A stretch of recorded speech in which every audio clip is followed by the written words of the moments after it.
my next guest is someone who's about to inspire you in very many ways. Is a good friend who is very hard to track down, but you know, we finally have him here at last, and he's a man of God, and he's also a very successful businessman with a company whose presence is in 6 African countries and so many others. We're talking today to Reverend Julian Kyula, who's of the Purpose Center Church. It's very good to have you. Thank you. Been such a long time since we Yvonne. talked. Yes, Absolutely. Great to see you again. great to see you as well. Yeah. And I guess today will just be one of those random discussions, because it's always interesting to talk to you, you know, about faith, about growth, about inspiration. But perhaps for people who don't know what you do, you can introduce yourself to my viewers. I was here for your last interview, the one on politics. I felt like I need to talk about politics today. I'm kidding. My name is Julian Kyula. I'm husband of an amazing wife, father of 2 great boys. They look more like their mom, thank God. And just been trusting. We're actually now in about 16 African countries, and God's been gracious to us in the company, that is. We just opened up our offices in India and spreading across to different markets across the world. So it's just been amazing going around the world, seeing so many different cultures, seeing so many different problems. And I think sometimes we can be in Kenya and be very myopic and focus so much on our borders. The world is absolutely humongous. The world is humongous, filled with amazing opportunities, filled with people, amazing cultures, people that have all interesting. So I've the last few years have been some years to just do some great soul searching as you go around the world, and you realize that you know, a starving kid in the streets of Mumbai and a starving kid in the streets of Dagoretti or Nairobi, it doesn't matter where you are. Hunger is hunger. Doesn't matter where you are. Pain is pain. And you start understanding that our responsibility to the world is not so much so. Your geography is very important, but you should start thinking about solutions that the world must have. So I've been excited about what God's been able to do in my life in the last few years. It's been an amazing journey, I must tell you, Yvonne. And so so it's great to be back on the show and be able to do that. So I'm a pastor and an entrepreneur. Right. And we've got a good chunk of employees in many different countries. But what I read in the press sometimes, someone interviewed me and said, I moonlight as a pastor over the weekend and then I go to work on Monday. No, actually I moonlight at my job. The job is my vocation. The pastoral is my calling. That's who I am. Okay. Let's talk about managing a business, and many would describe it as a multi-billion-dollar business in 16 African countries, and being a man of the cloth. How do the two fit in together? It's tough. In the beginning it was tough, because I think I was trying to do something that not many people have ventured into, but people have done it. But I eventually found out it should be one of the same thing. You know, who you are on Sunday and who you are on Monday should not be 2 different things. And when you've been blessed to bless others, and this whole business thing started like a joke, and you know, I told people in church, well, I want to show you that if we work hard, things can happen. And 1 country opened up, 2 countries opened up, 6 countries opened up, 10 countries opened up. I'm like, oh, oops, here we are. And I've been saying to them about something new. There's new things happening. I've been saying you got to keep your mind on new things. There's a lot happening in the world. So it's been a tough balance. I think the biggest culprit, if you're not careful, can be your family. So I've had a very amazing, patient wife, and some 2 very amazing sons who have been gracious enough to allow this to become what it's become. I'm now spending a lot more time with them, but we need, the biggest thing is to find balance. And so the best way to find balance is to find good people. And both at church and at the marketplace, if you have good people and are not afraid of just letting them make their mistakes and delegate and let them grow, then things will grow. But if you will have to be everywhere all the time, solving every problem, well, good luck. Let's talk about the country and the state it's in, you know, at the moment. Politics. Yes. And, now that we're talking about politics, and, you know, we're just off an election, and Kenyans are still hugely divided, yes. You know, on the basis of who you voted for, which party, which ideology, you know, are you digital, are you analog, do you belong to this community or that community? What do you think it will take for us to be one? And of course, we're seeing also a lot of schism based on tribe, even on Twitter and on Facebook, right. A place we least expected to see right. that sort of behavior. Right, yeah, it's been amazing to see the interesting attitudes, views, very strong opinions. So let me help our fellow Kenyans, and let's get some things right. Like I said, the world is a humongous place. There are 7 billion people on Earth and growing. According to the Kenya Bureau of Standards statistics, it is expected that by 2030 there will be between 60 to 65 million Kenyans. So we are not getting any smaller as a nation. The land is not necessarily increasing, the size of the land. 50 years as a nation we're still what you'd call a young nation. But what God has given us is comparisons, and you're able to look around the world and see different countries that have, you know, been able to take their 50 years and make something of it. You know, you look at your Singapores and your Koreas and South Korea, and you start to understand where could we have been. So there's a comparison. Now, we have some choices we need to make very quickly, as a nation, as a people, as adults, I hope. We need to understand that we have a very short span of time on the earth. The expectation, the male, I believe the last time I checked, which was about 3-4 years ago, I don't know if it has changed yet, but I think the male expectation lifespan was about 52 years or something, and then a woman's expectation was about 57 thereabouts. That's not a long time to be alive. That's you know, I mean, for me, I'm already past halfway of that, which means I have less years to live. I hope I'll live many more, but by those statistics. And so we have been given a certain amount of time to impact the earth. So will there be challenges? Will there be obstacles? Will there be different opinions? Absolutely. And one thing I've learned in growing a business this big and going to see other cultures across the world, you go to French-speaking Africa, different culture, very different. You go to even 2 French-speaking countries next to each other, have very different cultures. And they have different ways they do business. I respect how they do business. They respect how I do business. Agreeing to disagree is not meaning that I'm going to die. When I speak with my wife and we agree not to agree on a particular matter, it does not mean so. I always tell people that in life there are 5 levels of knowledge. And the lowest level of knowledge in the world that one can ever have is what we call our personal opinion. I like that. And what I see flooded in Facebook and Twitter and everywhere are personal opinions. And I think everyone is entitled to their personal opinion. What you cannot do is enforce your personal opinion on me. I agree to disagree with you that you feel this way and I feel this way. You feel that this should be have been the party of choice, and I feel this should have been the party of choice. But what's interesting to me, or what's important to me, is that my children get an education, and that I take care of my family, because the basic unit is a family. And the next level of knowledge is what they call hypothesis, then goes to theory, then goes to law. And finally, the highest, and unfortunately, by the way, Yvonne, 95% of us make decisions in life based on personal opinion. Opinions. So you decide, I really don't feel like I should be in this job anymore.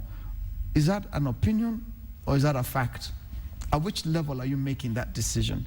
And then you find 3 years later, 4 years later, 10 years later, everyone's regretting. So we burnt one another in 2007, and people were moving based on personal opinions. We've not recovered from that, but we need to look ahead. We need to think of a generation that's not yet born. We need to think of those that are not yet here, and we need to do it with an urgency of saying, can we for once as a nation hold back on our opinions and our thoughts and our, it is true there could have been this and there could have been that, fine, we are where we are. And I've made up my mind as an individual to say, that's fine, but I need to take care of certain things first. You know, I've got hundreds of employees and families that depend on making sure our businesses are up and running so that they can eat. We're working hard. We pray that the government can facilitate the right environment and atmosphere. And I like the question you asked. At which point, in either side of whichever government, whether the majority or the minority, are we going to start seeing the promises being fulfilled, and that being the focus? And I pray in the next year we can demystify politics. Demystify in the sense that let's have different talks in our living rooms for once. Let's start talking about agriculture and how great it is. Let's start talking about what we want to do in education for the next generation, and thoughts about leadership, thought leadership. Let's engage in constructive discussion, not destructive. At what point do you think we will get over this? Because, and granted, we can't help that we are born in certain communities, and in those communities we have certain stereotypes about others, you know, about ourselves, and you know, it's perhaps a human failing to believe that, you know, we're superior and we are better than the next person. But at what point do you think it'll take for us to mature? Because a lot of people thought after 2007 that, you know, we had it better, and we're grateful, by the way, that 2013 was largely peaceful. But then again, there's this rumble, you know, underneath, and you can't wish it away. What would it take for us to get away from that? Because if you ask me, that's far much more dangerous than what happened in 2007, because God knows what will happen when we get to a boiling point.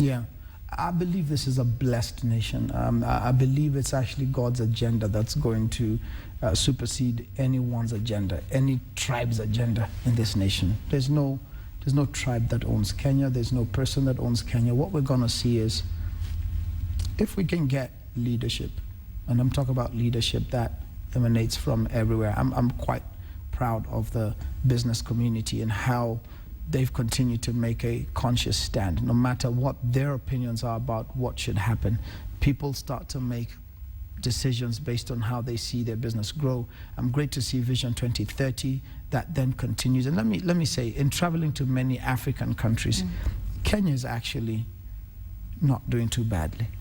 But I guess I shouldn't be comparing. I should be comparing ourselves with the best. And so, but you've also got to take a step back and say, okay, it could have been worse. It could have been worse. Yvonne, you and I may not be having media freedom. And, you know, you've got to thank God for all those who fought for the liberation of those rights, of those freedoms.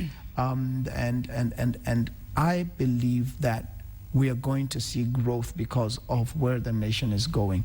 When you start to look at our economic status, when you start to look at the plans, the fact that Vision 2030, I've been to countries where people say, oh, Vision 2030 was not for our government, it was from the previous government. So we are absconding that, and we're starting our own Vision 2026, just because there was a difference. So the fact that there's continuity of great projects, the fact that we can be able to say, no matter what comes in, there are things, we're not going to stop building Thika Road because a new government has come in and people will think this was a project done by, and so we've seen democracy. So I read somewhere that, you know, democracy, you know, is one of the hardest forms of government, worst forms of government there is, but it's the best one we have right now. And so I pray that we will see change. I pray that we will start to actually touch change, start to see things. Let's try our best not to ridicule everything people are trying to do. Let's have a positive mindset. I said here, a mindset is a set of beliefs or a way of thinking that determines one's behavior. We've got to change our way of thinking. We've got to have a different outlook and a different mental attitude that goes beyond us. I've seen some things, I'll talk about it during the show, that have helped me understand that there is amazing hope. And we need to tap into those stories. We need to challenge media to go see those stories. I saw something some guy in Kibera has done, visited recently, called Shofko, Shining Hope for Communities. Born in Kibera, raised and born in Kibera, took us even to his house that he grew up in Kibera. His sister was abused at 15, got pregnant from it, his mother, the same thing, that's how he was born. And every sad story you can imagine. But guess what? He has changed a community. Over 50,000 families are dependent on things he's done, self-sustaining, driven. And these are positive things that we need to bring out so that people can start to see, hold on, there's actually hope beyond any political arena. Just some personal opinions. Yes, yes, and those are the stories we need to be telling. That's what we need to be tapping into. Do you think we're jaded and we don't see that there's all of these positive things that are happening? I've understood from a lot of people that we are them, and I think maybe the media needs to understand how powerful it is. There are no places in the world where everything stops at 7 p.m. in Kenya and at 9 p.m. That's right. If you look outside shops or wherever, even 1 in o'clock, bars. even in bars, yes, people stop having their drink, everyone sobers up, yes, and looks up to watch the news. That's right. I don't think there's any other nation in the world that is so news-centric like Kenya. That's actually a good thing. And it means that if we channel the right, that's how powerful the media is. If they channel the right information and actually make conscious decisions, the only problem is, there's certain, when the fire happened at the airport, I happened to just be landing, and I took some pictures, and for the first time I learned how to use Twitter. And before I knew it, I became a global media correspondent because every media house in the world was calling me and picking it up, and they said, "Can we call you? Can we use your picture?" And then they call me and they're like, "So do you think there's any terrorism?" I'm like, guys are looking for a story because unfortunately, good stories don't sell. That's true. So everyone's all trying to look for the controversial thing you're going to say. And they put me on, they said, "We want you to be on the 7 o'clock international news." And I said, okay. But when they tried me out from the, I think the 2 p.m. news and the 3 p.m. news, they realized, I'm not giving you a story. There was a fire in unit 1 and 2. Yes. We're not sure. We saw smoke, then the smoke died, which means our firefighters gave it their best. This is international. And I fought for our firefighters. I said, they have done an excellent job. And I told them, show me an airport in the world that can burn, and in 2 or 3 hours, we've been taken out of our planes, gone through a new immigration setup, come out and are back on the streets. Nowhere in the world can you fix that in 2 to 3 hours. So I said, that's not what they want to hear. That's not what they want to hear. They want to hear we've been stuck in the plane for 7 hours. We can't believe what. So I said, no, we're actually coming out. Yes, it's positive, so in no time they said, it's okay, we don't need you on the 7 o'clock news. And that's what we need to understand. We must tell the story we want the world to hear about Africa. No one else is going to tell it. We must. Here we go. Yes, and there's an interesting question on Twitter. Wanza asks, how is the church pushing a better inter-ethnic and political environment and helping also to clean up, social media and some of the things we're seeing? We've just been talking about how we're so news-centric. What role do you think the church can play in terms of also guiding that discourse? Yes, the media has a role to play, agreed.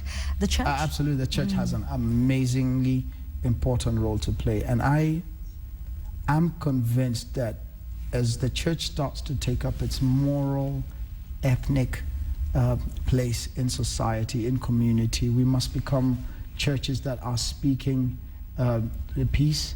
I don't think churches should take sides. I don't believe churches are supposed to be political alliances. No, churches are supposed to speak the true oracle of the Word of God and give peace in an environment that sometimes has no peace, and give direction. And so we must be very clear on our stand in being united against, there are positive dimensions of ethnicity and tribalism. We must push for those positivities. I'm proud about where I come from. I'm proud about I'm proud about where my wife comes from. I'm proud about the people there. I'm proud about other communities.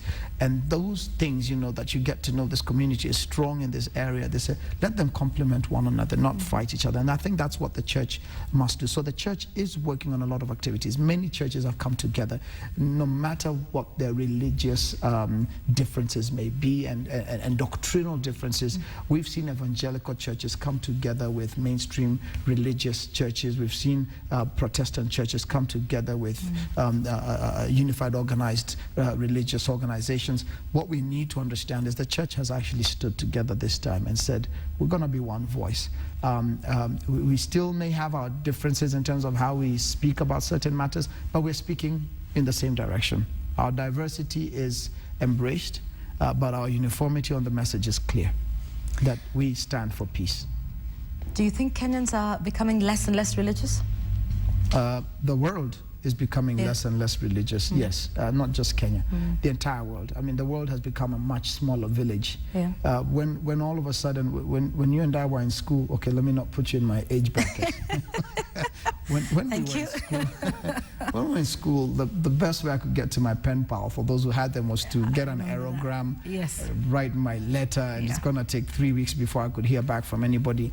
People have come to a world of instant gratification. It took 15 years for 50 million people to have computers. It took 7 years for 50 million people to be on to have Gmail accounts. To have Gmail accounts.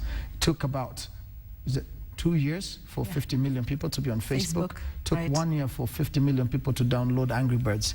The world is moving faster, Yvonne. Yes, so as the world moves faster, we must understand that they've become a lot more self-aware, self-dependent, and have stopped depending on God. And as a result, people have started thinking that they have the solutions. And our challenge as a church is that also means even young people. I've dealt with people, even at our church, a young person that is addicted at the age of 12 to orgies. I don't even know, the first time this came to me, I'm like, oh my God, what is that? The closest I came to that was an ogre.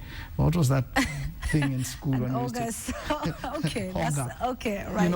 And my point, the point I'm trying to make is, our young people are going to deal with challenges we can't even imagine. That's right. We must go back to church. We must go back to seeking God's direction and guidance. We must go back to spiritual direction.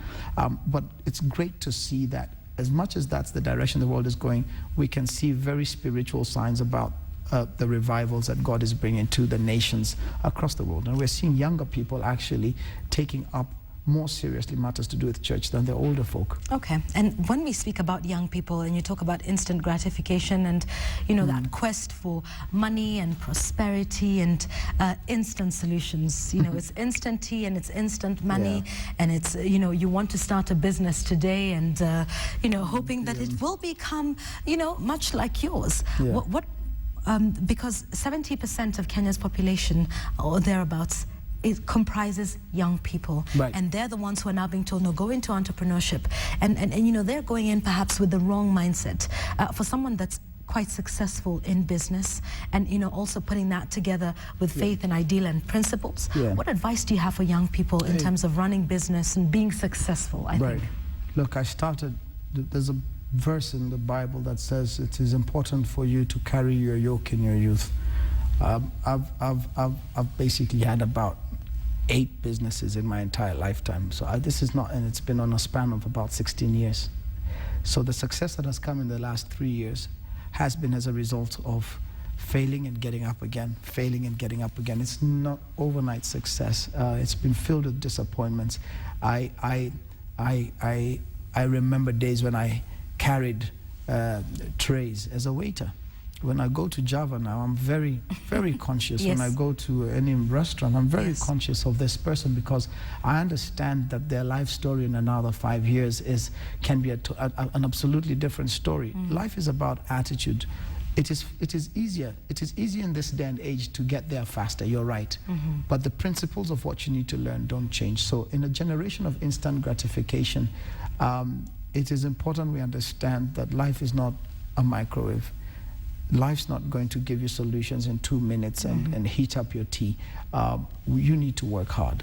Work is a principle that you cannot take away from anything. And if you get there too fast and haven't learned these lessons, I assure you, it is better you fail when you don't have than you fail when you have so much, because at that point in time, learning the lessons then is a lot more difficult.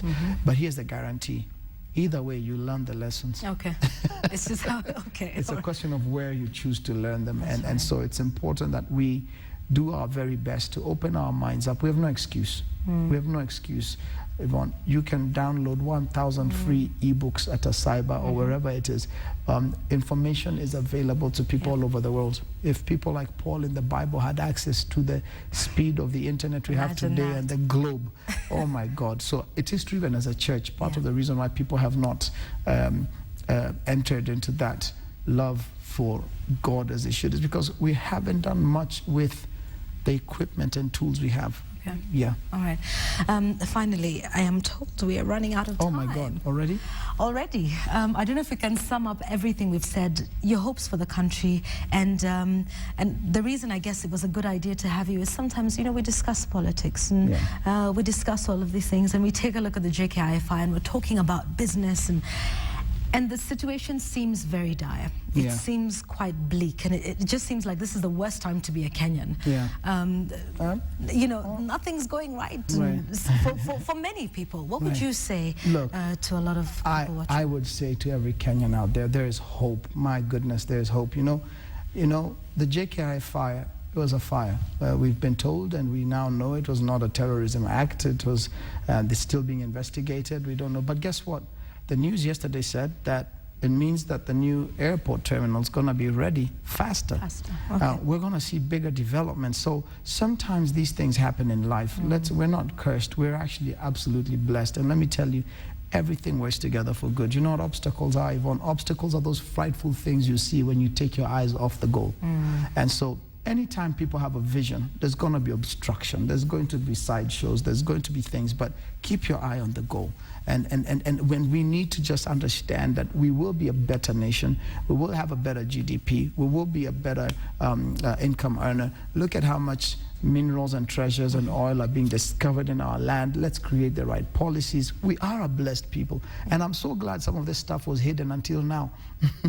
Because it's been hidden till the right time. And that means that the generation that's then taking up now is that right generation to make the right policies and go in the right direction. I'm excited about being a Kenyan right now. By the way, the world is excited about Kenya. When you travel the world, when you hit Brazil, when you hit London streets, when you hit Silicon Valley, they're all talking about this small nation in Africa called Kenya. We're actually beaming to the world. There's nations that airports burn and no one reports. The world was reporting 2 units of our airport burning. Look, we're Good famous. way to look at it. Take advantage of this opportunity. Put your business plans together. Get those calls going. People are looking for you from all over the world. Just prepare. Stop complaining.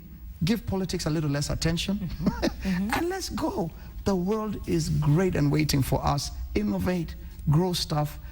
Agriculture is waiting for us across the world. The world needs to be fed. Kenya is a great land to do some of this thing. What people do artificially in countries, we do naturally. God has given us natural land to do what people have to manufacture on soil in another country. Guess what? Put your best heart to it. The world is coming. It's a matter of time. All these headquarters that are being put here, all these big corporates that are coming here, I don't know what people are complaining about. I think it's a great nation, and I'm not ignorant of the obstacles, but I choose to see things differently. And if you do that, life will give you what you see. Indeed. Thank you. And we do promise to do this a lot more often. Let's do it more often. A lot more often, because I think there's a lot to learn. We'd even have you here and just talk about, you know, startups and businesses. I mean, I think after having done 8 and now being successful, 3rd time's a charm. I think 8th time's a charm for you. 8 times is a true charm. Yes, and I think there's a lot to learn, and there's a lot of positivity that I think we also need to be putting out there. So we will definitely make sure we have you as often as we possibly can. Absolutely. And this week we're having an amazing time with just entrepreneurs, different people. I have a breakfast this Saturday at Ola Sereni, and it's going to be just doing this, bringing great champions in the marketplace, and let people hear about them at this breakfast. We call it Breakfast with the Coach, where people can just learn what challenges. I don't want them to come and be told 10 ways to start your business. No, what's your story? What did you go through to become what you've become today? Great speakers are coming on Saturday. It starts at 8 a.m. And so people can, I don't know how they'll get the information. People can go to our church websites to get the information. All right, that's Purpose Center Church. Thank you so much. Thank you very much, Yvonne. Julian Kyula, who's a pastor and an entrepreneur. None of them is a moonlight. I think he does both. He's one of those rare men that's able to multitask. And just in case, I know we've gotten a text saying, who is this man? All right, his name is Reverend Julian Kyula. And he runs a company called Mobile Decisioning Services Africa, has presence in 16 countries in Africa and around the world. It's a multi-million business. And indeed, he's also a man of the cloth, guiding the flock every Sunday at the Purpose Center Church. And I just thought we'd bring some positivity into your life. Politics is all well and good, but it's important that we are positive about Africa, we're positive about Kenya, and we're positive about the opportunities that are present. And one such man whose quote I'm about to give you is so positive about Africa and is investing heavily in the continent. And you will know him by now, Aliko Dangote, who's the richest man in Africa, who, by the way, many don't know, has managed to surpass Oprah Winfrey. We keep singing about Oprah Winfrey. It's great, but this man has far surpassed her. And this is his quote, and it's from his book, The 10 Commandments, I believe, of Making Money. Whoever wastes your time is your enemy. And whoever does not respect your time does not respect you. I'll take that again just so you can get it. Whoever wastes your time is your enemy.